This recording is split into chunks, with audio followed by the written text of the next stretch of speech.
Welcome back to the Storytellers podcast. I'm your host, Peter Lewis.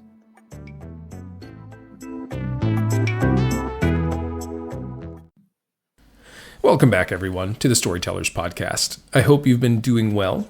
I am good, personally. Today was a very rainy day outside, so it has been very much cooped up, working at home, and now I'm back here doing more.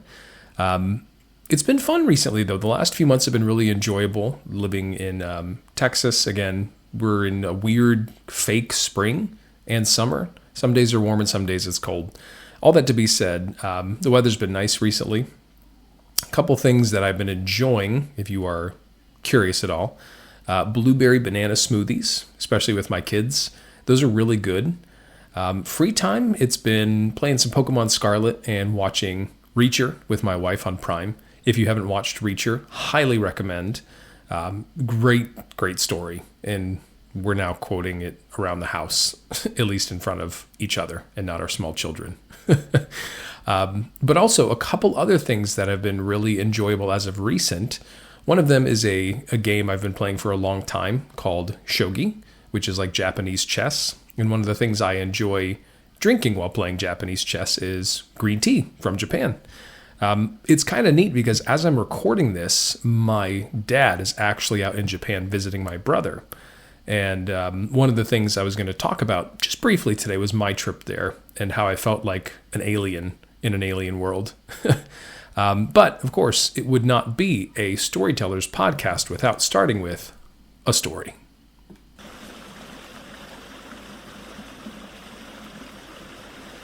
So, there I was, standing in the small changing room, completely naked, in Japan, in a bathhouse, with my brother, and on the other side of the glass is a short walkway to bathtubs full of people.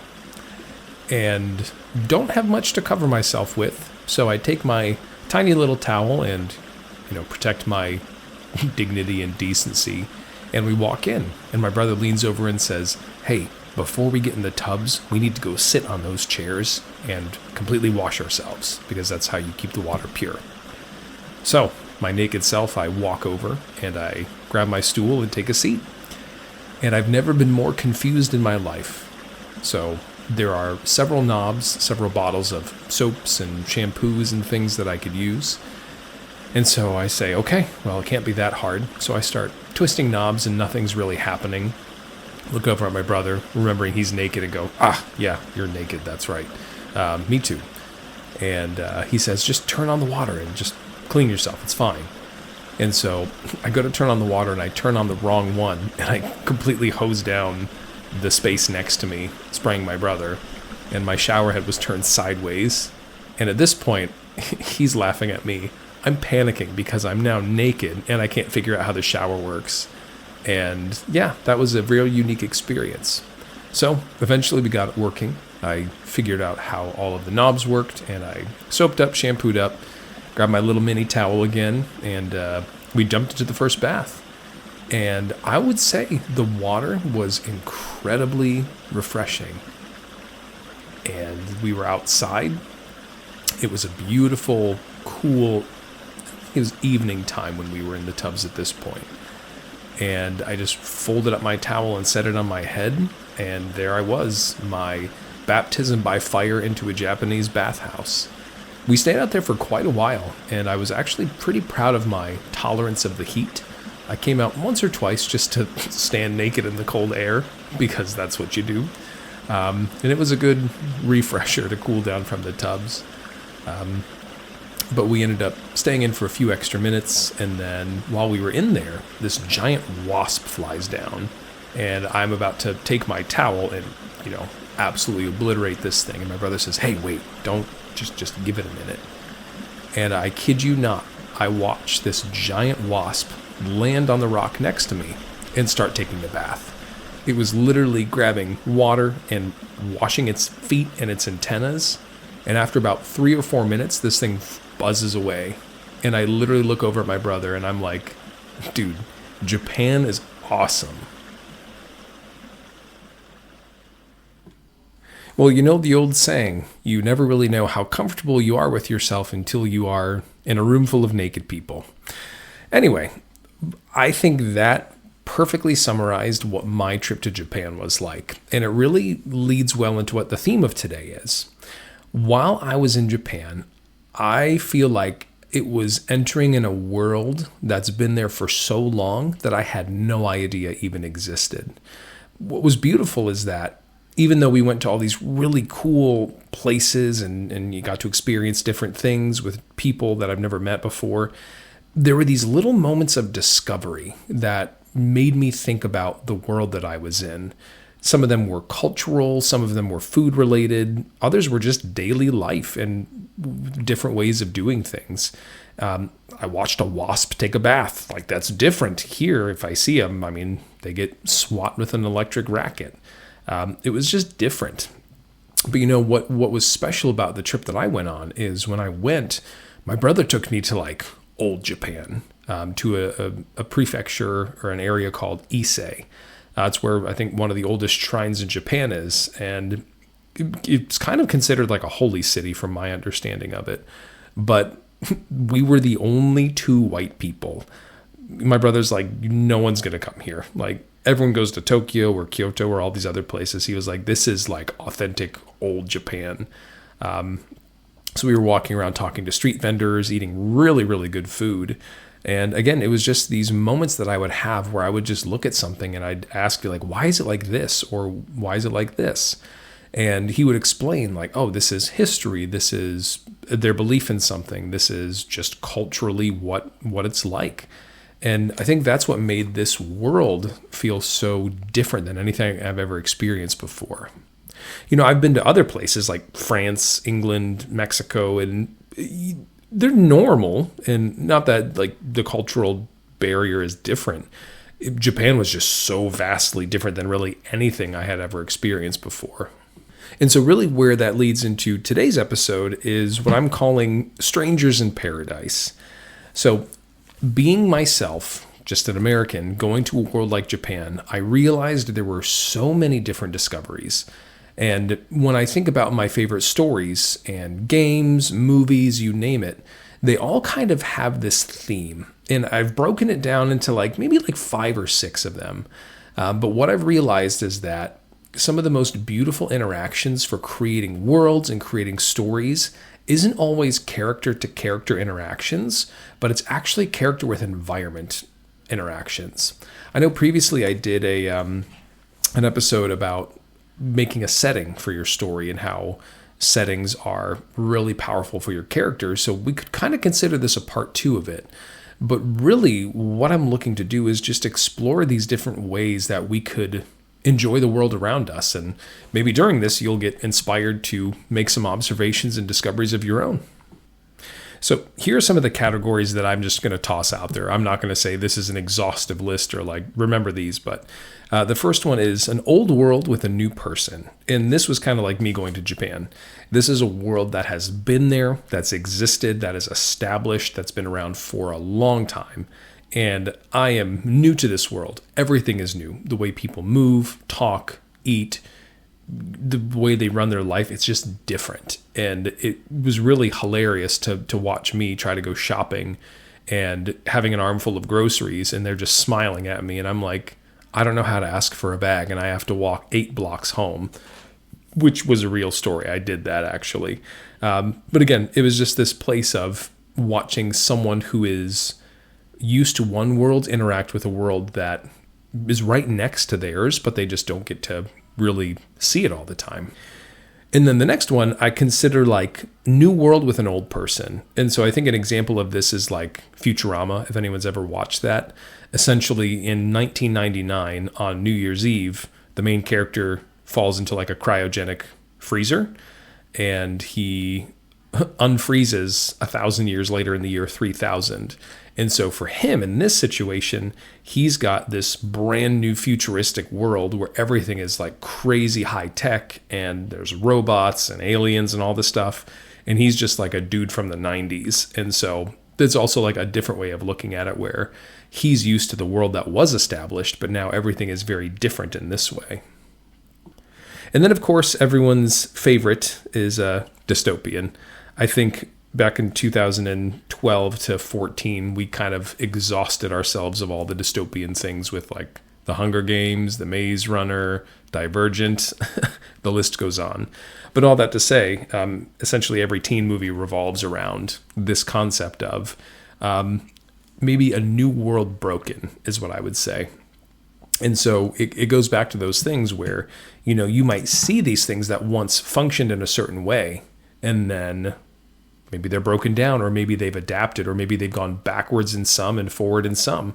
One example could be, maybe transportation hovers or flies, but maybe the weapons are like swords because none of the armory stuff for like guns followed with it. And so I think dystopian's kind of cool because you get to really get creative with it, and you get to mix things around to be like, what if we took like a Western and put it in space, and you get a lot of good ideas, but also a lot of really obscure ones as well from different TV shows and games that I've seen. And then this is the one I wanted to take a little bit of time to talk about. I'm calling this an ancient world rediscovered. And so this is really where I think the layers of stories are beautiful. So there's a game that I loved growing up, and they're remaking it right now, and it's called Final Fantasy VII. If you've ever heard of the Final Fantasy series, the games are not interrelated.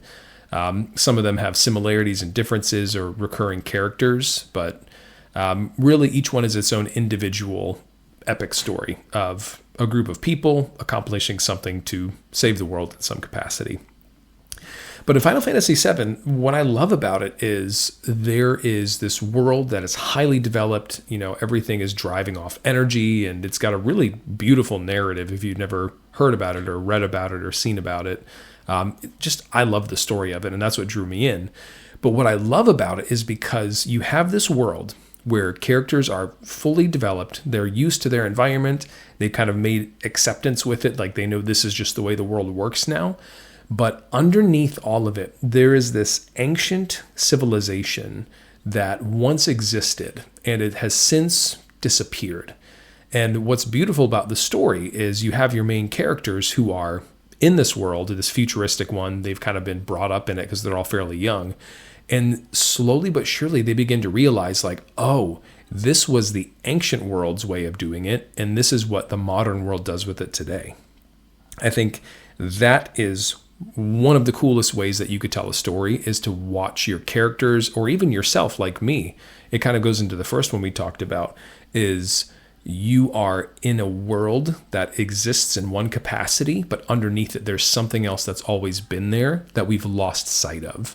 It might not even be in history books. And that's kind of where in Final Fantasy VII, it takes a really cool turn because it's only documented in like a couple places, but there are things like prayers or sayings or doctrines that have come with it, but the actual experiential side of it doesn't really exist anymore. And so I just got super fascinated in this whole thing of how are different ways that we can develop stories with characters and people and the worlds that they're existing in.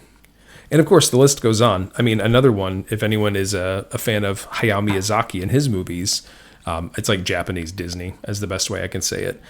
Spirited Away is actually probably one of my favorite animated movies of all time.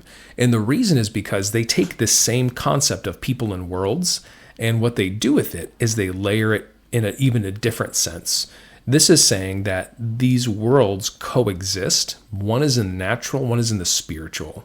And I think even looking at that, it's one of those where some people are more observant of this world and others are kind of, I guess they just neglect even knowing it. They're a little naive about it, saying like, this is whatever. I don't really believe in this kind of stuff or do this kind of stuff. But what I loved about it was that in Spirited Away, you get to see a character in an area, and it's like, in the normal world, there's a dry riverbed, but in the spirit world, there's a flowing river that they can't cross. And so even seeing layers like that come into these different types of stories is like just awesome and fascinating to me. So take your pick. Honestly, if you are writing a story or are developing a game or filming a movie, reading a book, look for these themes, look for these things. I actually, per the recommendation of one of my best friends, have started a new series of a book called Mistborn by Brandon Sanderson.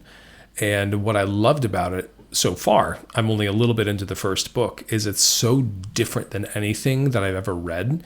And I love that because, I gave myself a litmus test. And this is something that maybe you might realize about yourself too. I always have like my source. Like for me in fantasy, it's like I always relate it to like Lord of the Rings, where it's like, oh, cool, they did this. Or, oh, I didn't realize you could do this kind of a thing. That's kind of cool. Or it's like, oh, are there elves, dwarves, wizards? Like what's the theme here? Brandon Sanderson is just so creative in making different types of worlds with different types of, I guess you could say, natures of law that exist, things that happen a certain way. In this case, it's like people are using metal for a source of power. And I've never even thought about that. Like, it's a brilliant idea. Like, I love it. And so Mistborn, what I'm reading so far, is just like super intriguing because it's coming up with even more ideas that I never even thought of before. And they're taking it and they're weaving it again into like this world. Like, are these people who are existing in this world and they're naive to it? Has it always existed and they're rediscovering it? Or is it like, similar to like a dystopian where there are things that existed that kind of phased out or fell apart from maybe a war or a great trial and now components come back? I feel like my story reading and storytelling eyes were opened when I really began to discover all of these different methods for characters and their worlds to interact. So definitely in future episodes, I think what you're going to see is maybe we'll dissect some of these stories and apply them to some of our themes that we've been talking about for these first 10-ish, 11-ish episodes of the Storytellers podcast. I think probably the next one I'm going to dissect some of these that we've talked about because there's just so much to learn about creative story writing and storytelling when we really sit and kind of pull apart some source content. So now that we've kind of talked through all of these different variations of stories and the ways we can create worlds or have our characters interact or discover worlds, let's get down to the real question, which is motive. Why is there a motive to discover this? Or is there a motive to discover this? Coming back to me and my personal example of going to Japan, it was one of those things I read about in history books. I've seen pictures, videos, I've watched documentaries, and I just had a natural hunger. I'm like, I want to go see this world and experience it for myself. And for me, my journey was very much that. Some of it was completely by surprise. Like, I did not even realize this was a thing. Like, heated toilet seats, beautiful thing. They're way nicer in Japan and much cleaner. But even then, there was food that I didn't even think about. Like, I didn't know you could have stingray or like raw horse. But yet there it is. It's an option. And it was just cool because for me, my motive was I just want to uncover. I want to lift up this big rock and look underneath and see all the things that I thought were there, if those are really there, or if I lift it up and I'm caught by surprise.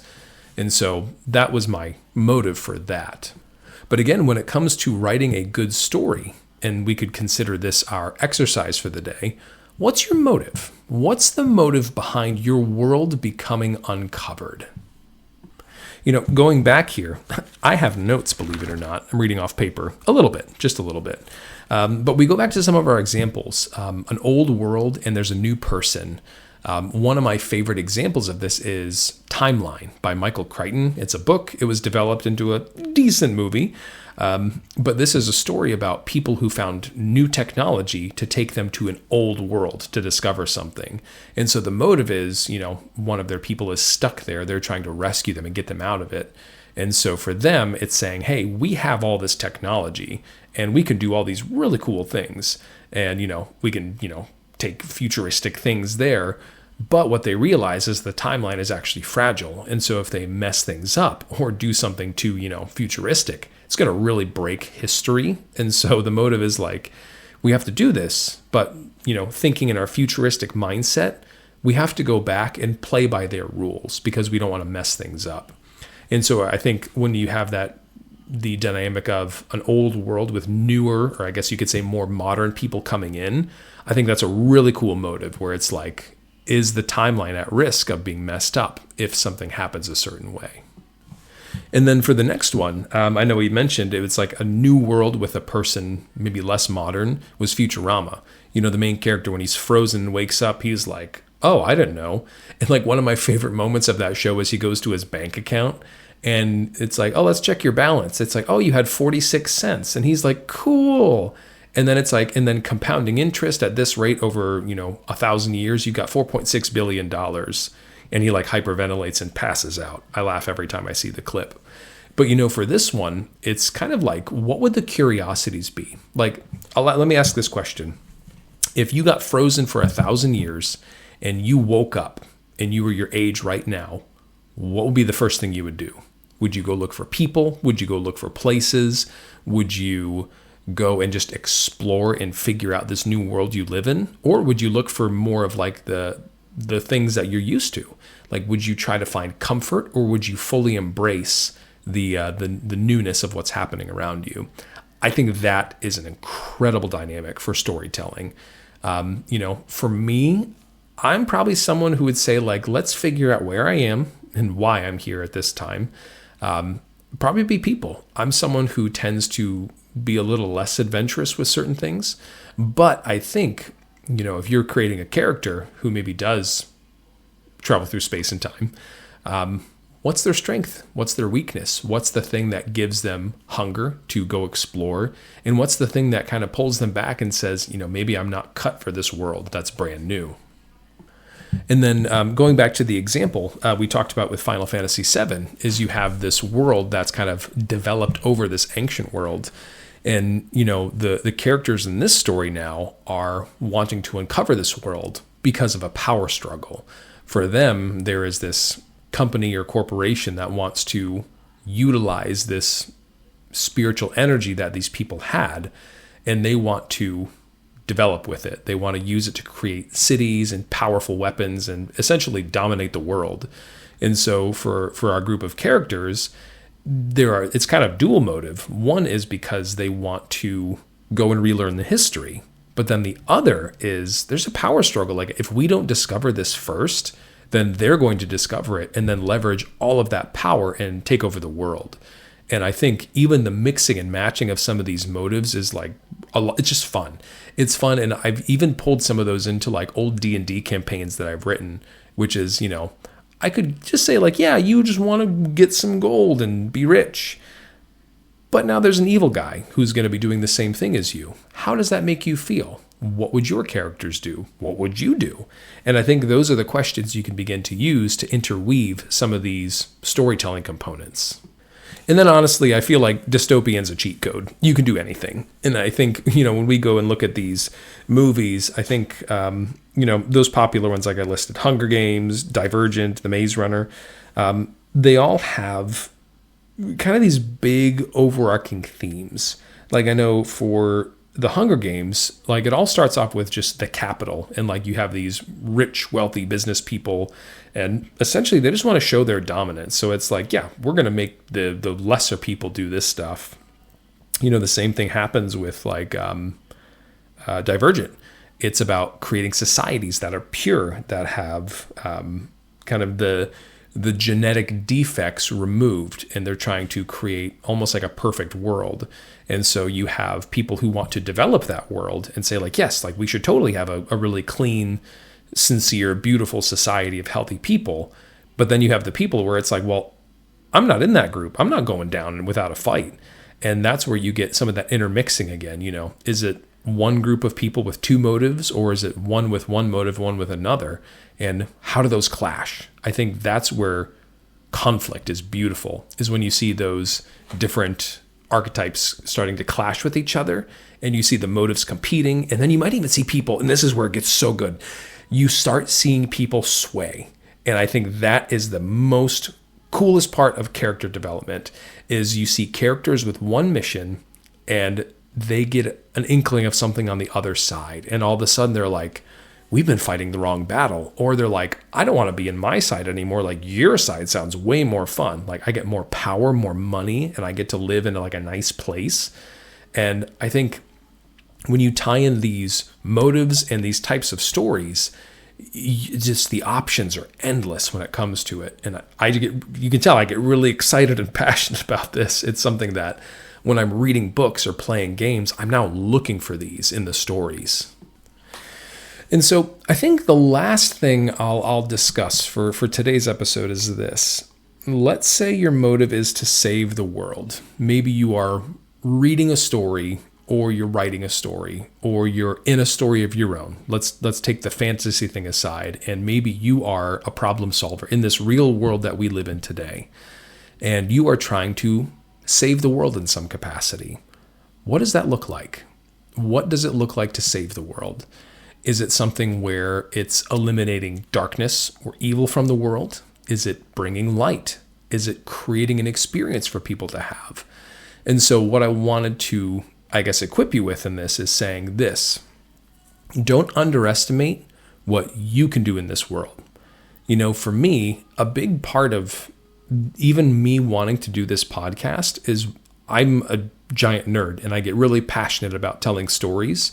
And my poor wife has had to listen to me tell the same family stories over and over and over, but I get joy out of them. And when I began to realize that I love telling stories, that's what made me want to make this the Storytellers podcast. I just love stories. I love reading them, playing them, being a part of them, dissecting them.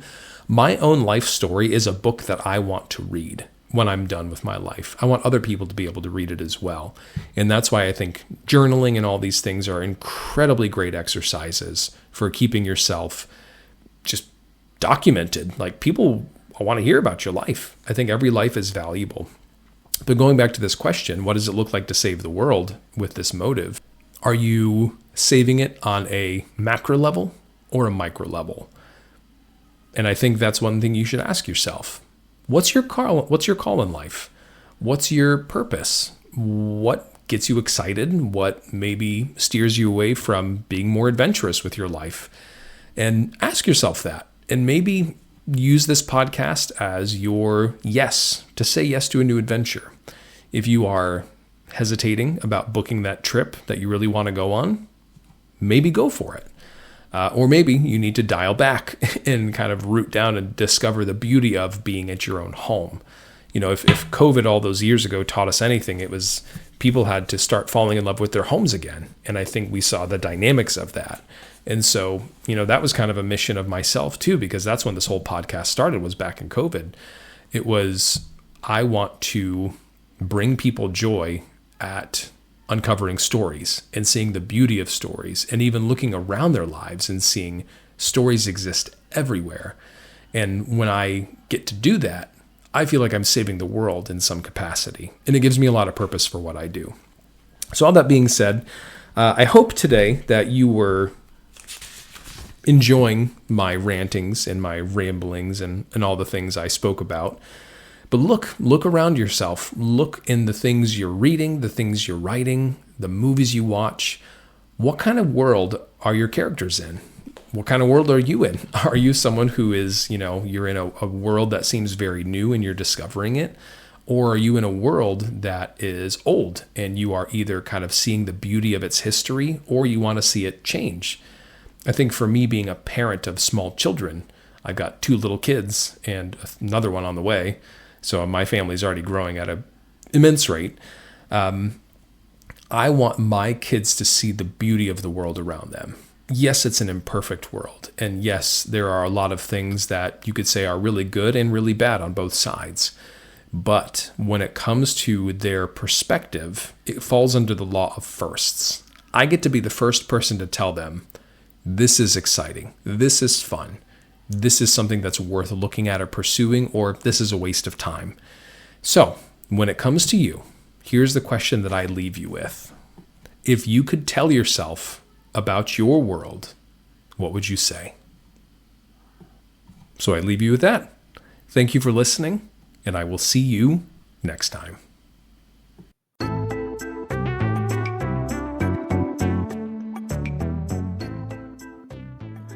Thank you again for tuning into this episode of the Storytellers podcast.